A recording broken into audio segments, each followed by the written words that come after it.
You have never lost an argument. Not really. Not the ones that happen at 1 a.m., replaying in your head, where you say exactly the right thing in exactly the right order, and the other person has no response. In that version, you're not just right, you're obviously right. Their flaws are laid out so clearly that anyone watching would agree with you instantly. That feeling of total, comfortable moral clarity about someone else is one of the most seductive experiences the human mind produces, and it is almost always hiding something. Somewhere in the middle of the most famous conversation in the Bhagavad Gita, Arjuna stops describing his fear and starts building a case. Not an emotional appeal, an actual argument, structured almost exactly like a legal brief. He names the accused, he states their motive, he lays out the consequences of their crime in escalating order, ending with nothing less than the collapse of an entire civilization's values. It is, by any reasonable measure, a genuinely well-built argument, which is exactly what makes what happens next so easy to miss. This is verses 38 through 40. Arjuna is speaking directly to Krishna, and for these 3 verses, he sounds less like a warrior having a breakdown and more like a prosecutor delivering an opening statement. We're going to walk through his entire case, exactly the way he built it, the accusation, the evidence, and the verdict he reaches. And then we're going to do something Arjuna never does in this chapter. We're going to cross-examine the prosecutor. Verse 38, Arjuna says, "Even though their minds are overpowered by greed, they cannot see the fault in destroying a family or the sin of betraying friends." Notice the structure. He doesn't say, "they might be wrong." He states, as settled fact, exactly what is happening inside their minds. Greed, specifically, has overpowered their judgment.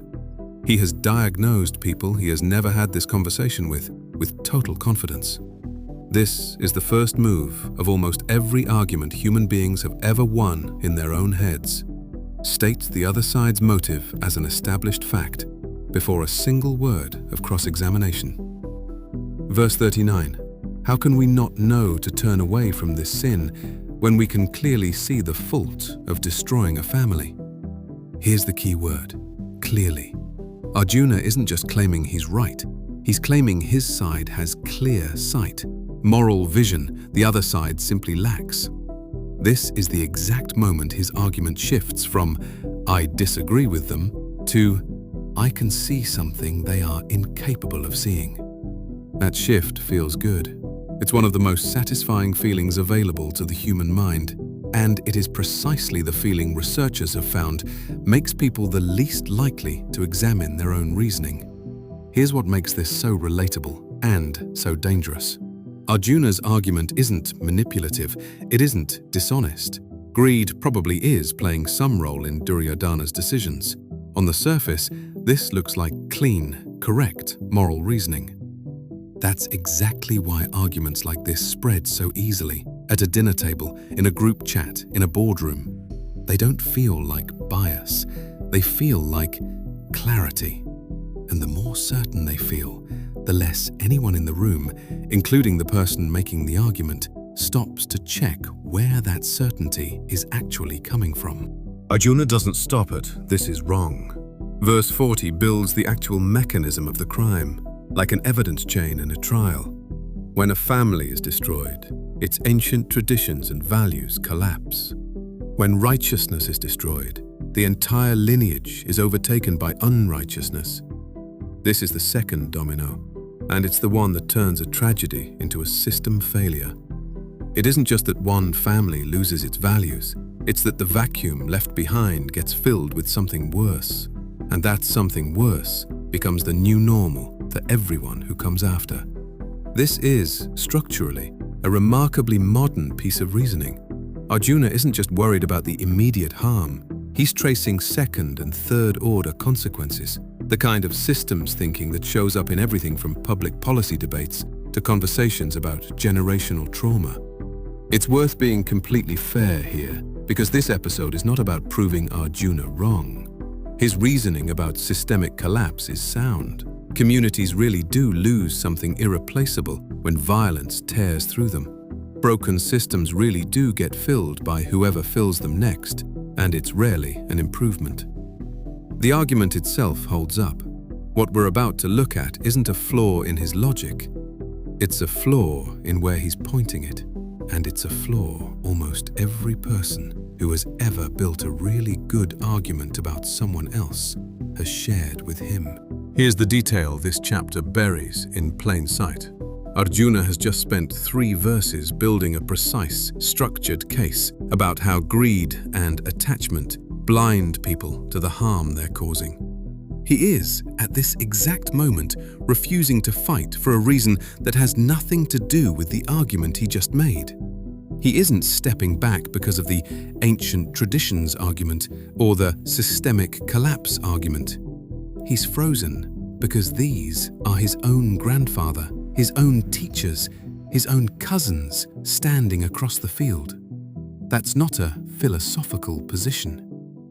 That's attachment, the very thing he just accused the other side of. Modern psychology has a specific name for this. In 2002, researchers at Princeton documented something they called the bias blind spot. People are consistently far better at spotting bias, motive, and self-interest in others than they are at spotting the exact same forces operating in themselves. It isn't that people are lying when they build a case like Arjuna's. It's that the part of the mind doing the accusing is almost never assigned to investigate itself. You can build an airtight case against someone else's blind spot using the exact blind spot you can't see in yourself. The classical commentary on this passage makes essentially the same observation in its own language thousands of years earlier. As long as a person's attention stays fixed on someone else's fault, their own fault stays invisible to them. Not forgiven, not resolved. Simply invisible, because the light is pointed the wrong direction. Arjuna can see Duryodhana's greed with total clarity. He cannot see his own attachment with any clarity at all, because he is standing inside it, using it as the very reason he's giving for not fighting.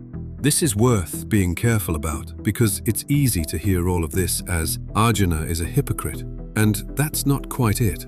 Hypocrisy requires knowing your own standard and knowingly breaking it. This is quieter and far more common than hypocrisy. It's the simple, universal difficulty of investigating your own motives with the same rigor you apply to everyone else's. The point isn't that Arjuna's case against Duryodhana is wrong. The point is that building it made him feel so certain, so clear, that it left absolutely no room to ask the same question about himself. Think about the last argument you were completely certain you'd won. Not the one where you doubted yourself, the one where the other person's motives felt obvious and yours felt clean by comparison. Now ask the question almost nobody asks in that moment. If someone cross-examined me with the same confidence I just used on them, what would they find? Not because you're secretly wrong about the other person, because certainty about someone else's motives is rarely accompanied by equal scrutiny of your own. Here's a practice worth trying the next time you're building a case against someone in your head, whether it's a colleague, a family member, or a stranger online. Write down their motive exactly as clearly as you see it. Then, in the same sitting, write down your own motive for opposing them, held to the exact same standard of scrutiny.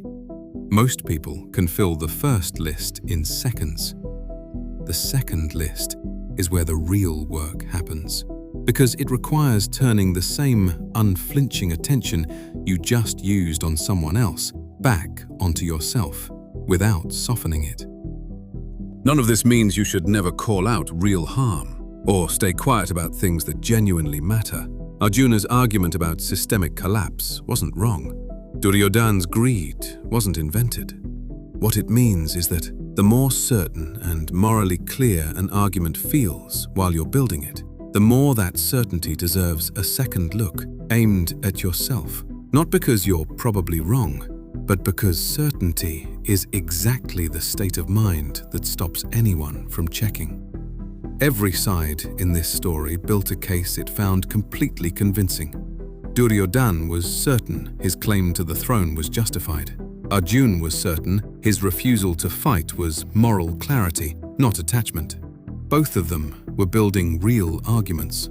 Neither of them turned the same lens on themselves. That is the actual verdict of this passage, and it has nothing to do with who was right about the war. It's about how rarely the clearest, most confident argument in the room comes with any self-examination attached to it at all. 3 things to carry into your next certain, well-built argument. Name their motive clearly, the way you already do without effort. Then name your own with the exact same rigor, even though it will feel far less comfortable. And hold both to the same light, because the moment you only examine one side, you've already decided the verdict before the trial started. Arjuna's case is finished. He has made his closing argument, and by every measure he can see, he has won. And in the very next line of this chapter, he sets down his bow and admits, for the first time, that he doesn't actually know what to do. That single admission, not the argument, not the certainty, but the honest not knowing underneath it, is the exact moment this story stops being about a war and becomes the conversation the entire Bhagavad Gita is actually built on.